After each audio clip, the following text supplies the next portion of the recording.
Salam guys yang terkasih di dalam Tuhan Yesus Kristus. Salam jumpa kembali dengan sumber artikel media Rohani Parakletos. Untuk pembacaan artikel rohani pada saat ini dengan judul Secercah Harapan Part 10, Memberi dan Peduli bagian 3. Tetapi sangat berbeda perilakunya dengan gulungan kambing, karena selalu hidup penuh kasih yang berpura-pura, baik dalam berteman maupun dalam persaudaraan. Sikap yang begitu sangat berbahaya karena bisa menghancurkan dari dalam. Inilah yang disebut musuh dalam selimut, serigala berbulu domba yang sukanya mengadu domba pribadi yang satu dengan pribadi yang lain, kelompok yang satu dengan yang lain, dengan tujuan untuk mencari keuntungannya sendiri. Orang yang demikian suka dan mau menjadikan tumbal orang lain demi kesuksesan hidupnya sendiri.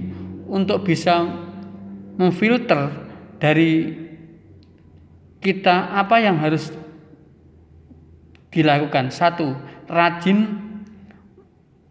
mengobarkan semangat dalam melayani Tuhan dengan roh yang menyala-nyala.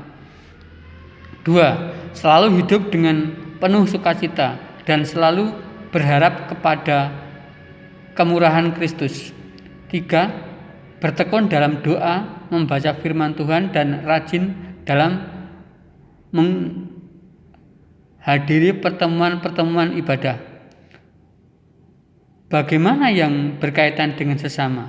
1. Membantu mereka yang berkekurangan, terkhusus orang-orang kudus, dan usahakan untuk selalu memberi tumpangan.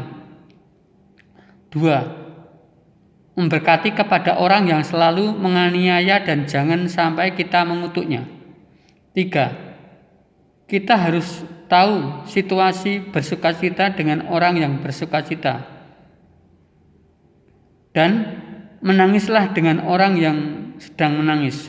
4. Hendaklah sehati sepikir dalam hidup dengan sesama. Tanpa sehati sepikir tidak mungkin kita mampu berinteraksi dalam masyarakat, dalam gereja, dan dalam bernegara.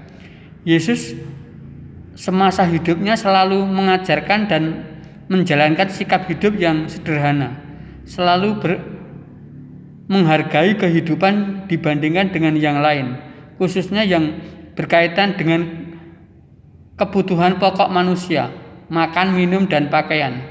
Yesus selalu mencari kehendak Bapa. Niscaya semua itu ditambahkan oleh Tuhan. Ia selalu bekerja mengumpulkan harta di surga sebagai tujuan hidup, sedangkan harta dunia ini hanya sebagai alat untuk mencapai tujuan itu. Kita harus mampu menguasai alat itu. Kepandaian atau pengetahuan, kebijaksanaan dapat kita cari dengan cara meminta kepada Allah dan belajar dengan tekun. Apabila kita penuh dengan Roh Kudus, secara otomatis pengetahuan dan kebijaksanaan ada dalam hidup kita. Untuk itu jangan menganggap diri kita itu pandai, dan hendaklah hidup kita mau diatur dan diarahkan oleh kehendak Roh Kudus.